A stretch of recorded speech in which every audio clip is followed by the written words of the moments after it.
Luvut ja laskujärjestys. Saattaa olla jotain todella helppoja asioita, mutta ne on tärkeitä osata. Aloitetaan tästä erilaisista luvuista. Irrationaaliluvut on lukuja, joita ei voida esittää murtolukuina, eli kahden kokonaisluvun suhteena. Esimerkiksi meillä tässä olisi E, 4 on juuri 2, ja myöskin pi, jonka te kaikki ehkä tiedätte. Nämä kaikki irrationaaliluvut ovat reaalilukuja, mutta reaaliluvut jaetaan kahteen osaan, jotka on irrationaaliluvut ja rationaaliluvut. Rationaaliluvut sen sijaan on lukuja, jotka voidaan esittää murtolukuina, eli kahden kokonaisluvun suhteena. Esimerkkinä tästä olisi 1 2, -3/4, tai sitten esimerkiksi vain 0,75. Rationaalilukujen sisällä on myös sitten kokonaisluvut. Ja kokonaisluvut on just rationaalilukuja, jotka ei sisällä desimaaliosia. Tässä esimerkkinä olisi esimerkiksi 3, -4 ja 0. Kokonaislukujen sisällä löytyy sitten luonnolliset luvut. Luonnolliset luvut on esimerkiksi sellaisia, joita voi luonnossa löytyä. Montako omenaa pystyn löytämään? Pystyn löytämään 1 omenan, 2 omenaa, 3 omenaa, 0 omenaa, mutta en voi löytää negatiivisia omenoita. Eli tässä luvut olisi esimerkiksi 1, 0 tai sitten vaikka 12. Sen jälkeen voidaan mennä laskujärjestykseen. Eli kuten ehkä muistatte yläasteelta, laskujärjestys menee seuraavasti. Ensin tulee sulkeiden sisällä olevat asiat. Sen jälkeen toisena tulee potenssikorotukset, eli esimerkiksi 2 potenssiin 3. Tämä potenssikorotus on se, joka lasketaan sitten toisena. Kolmannella sijalla on kerto ja jakolaskut. Ja sitten viimeisenä niin lasketaan summa ja sitten miinus. Yhteen- ja vähennyslaskut. Laskusääntöjä löytyy pari erilaista. Ne jaetaan kolmeen eri kategoriaan, jossa on vaihdantalaki, liitäntalaki, osittelulaki. Vaihdantalaki tarkoittaa esimerkiksi seuraavaa. Jos meillä on A plus B, niin se on sitten sama kuin B plus A. Eli näiden järjestys pystytään vaihtamaan. Tämä vaihdantalaki toimii myös kertolaskuna. Eli A kertaa B on sitten sama kuin B kertaa A. Käydään läpi myös sitten esimerkkejä näistä myöhemmin. Liitäntalaki tarkoittaa sitä, että voidaan liittää erilaiset luvut yhteen. Esimerkkinä tästä olisi vaikkapa A plus B plus C, mutta tässä meillä on sulut mukana. Ja tämä sitten, koska tässä on nämä plussat kummallakin puolella, että tässä ei ole kertolaskua, niin voidaan vaihtaa tämä siten, että se on A plus B plus C, ja nämä on sitten suluissa. Samalla lailla toimii myös kertolaskussa, eli A kertaa B ja C suluissa on sama kuin A kertaa B suluissa kertaa sitten C. Ja sitten viimeisenä meillä on osittelulaki, joka tarkoittaa siis, että jos meillä on a kertaa sitten suluissa b plus c, niin tämä sitten tarkoittaa sitä, että lasketaan se sisään, että otetaan a kertaa b ja a kertaa c.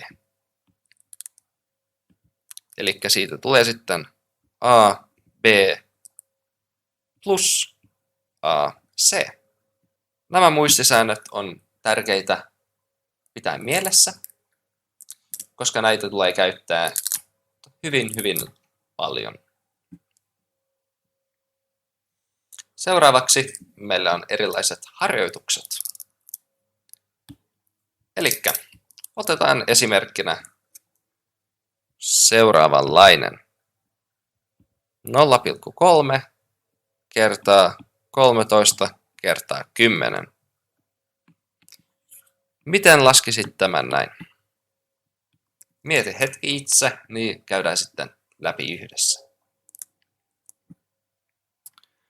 Elikkä helpointa tässä näin olisi, että käytetään meidän laskusääntöjä, jolla voidaan ottaa tämä 0 kertaa 3 kertaa 10 ensin.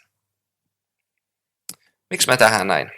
No, se on, koska se helpottaa sitten meidän seuraavaa tehtävää. 0 kertaa 3 kertaa 10, niin siirretään vaan pilkkua yksi askel oikealle päin, niin siitä tulee 3.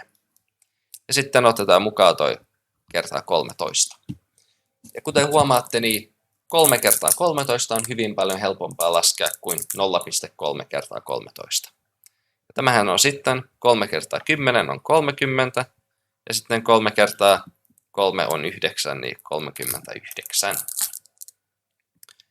Otetaan toinen samantyyppinen esimerkki, eli 12 plus 94 plus 8 plus 6. Mietit taas hetki itse, voitte paussaa videon ja miettiä, mitä tästä tulee. Helposti tässä heti nähdään, että voidaan yhdistää 94 plus 6 ja 12 plus 8. Niin siitä sitten tulee 20 plus 100. Ja tämähän on todella helppo laskea, että se on 120. Okei. Katsellaan sitten enemmän tätä laskujärjestystä. Eli jos olisi seuraavanlainen tehtävä, jossa olisi 3 plus 4 kertaa 2, niin mitä tästä tulee? Paussaa taas video ja mieti hetken ja katsotaan, jos tullaan samaan vastaukseen. Eli laskusääntöjen mukaan niin lasketaan kertoimet ensin ja sen jälkeen plussat. Eli siitä tulee 3 plus 4 kertaa 2, joka on 8, ja siitä tulee sitten 11. Sitten otetaan vähän negatiivisia lukuja myös mukaan. Eli otetaan esimerkiksi -2 plus 8. Mitäs tässä tulee? Varmaan todella helppoa laskea, eli siitä tulee plus 6. Seuraava esimerkki. Otetaan -2 kertaa 8. Nyt kun otetaan kertaa, niin on hyvin tärkeää muistaa, että missä on miinus ja montako miinusta meillä on. Tässä kohtaa meillä on vain yksi miinus, eli otetaan ihan normaalisti 2 kertaa 8, joka on 16. Ja sitten ei saada unohtaa sitä miinusta, niin otetaan se myös mukaan tonne noin. Mitä sitten, jos meillä on esimerkiksi -3 kertaa -4? Mitä sitten tapahtuu? No, kun meillä on kaksi miinusmerkkiä, niin miinus kertaa miinus, siitä tulee plus. Eli voidaan ottaa pois miinusmerkit ja laskea ihan normaalisti 3 kertaa 4, joka on 12. Okei. Sitten voidaan tehdä tämmöinen kuuluisa laskujärjestystehtävä, jonka olet ehkä nähnyt esimerkiksi TikTokissa. 6 jaettuna 2 kertaa suluissa olevat 1 plus 2. Mitä tästä tulee? No niin. Elikkä, mistä sitten aloitetaan? Laskusääntöjen mukaan niin aloitetaan ihan meidän suluissa olevista asioista. Kirjoitetaan koko tämä juttu uudestaan, eli 6 jaettuna 2. Ja sitten 1 plus 2, niin sehän on 3. Noin. Mitäs me sitten huomataan tässä näin? Että siinä on sulut, mutta tässä näin on kertoinmerkki. Ja koska meillä nytten on täällä jaettuna ja tässä kertoimena, ja tämä suluissa oleva asia, niin sitä ei enää pysty laskemaan enempää, jonka takia sen pystyy laittaa seuraavasti. Eli otetaan sulut ihan pois. Ja sitten tässä näin on se, missä monella menee väärin. Vaikka täällä on sulut, niin sulkujen sisällä lasketaan ensin. Sitä ei enää pystytä laskemaan. Niin mennään sitten vasemmalta oikealle, koska meillä on jaettuna ja kertoimena. Eli lasketaan ensin 6 jaettuna 2. Ja sehän on 3. Ja sitten otetaan mukaan toi kertaa 3. Eli vastauksesta tästä tulee 9. Tosi hyvä, jos sait sen oikein. Jos et saanut, ei mitään hätää.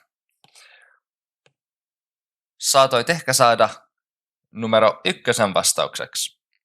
Ja sää tulee siitä sitten, että jos me lasketaan samalla lailla alussa, eli 6 jaettuna 2 kertaa suluissa 3, niin tässä moni sitten laskee tämän osan ensin. Sitten siitä tulee 6 jaettuna 2 kertaa 3, joka on 6, ja siitä tulee sitten 1. Ja tämähän on sitten väärin, koska tässä kohtaa niin aletaan laskea vasemmalta oikealle, koska laskusääntöjen mukaan jaettuna ja kertoin jotakin painavat yhtä paljon, jonka takia mennään vasemmalta oikealle. Kommentoi alas, jos tuli jotain kysyttävää, tai jos tämä auttoi sua jotenkin. Kiitos paljon ja nähdään seuraavan kerran.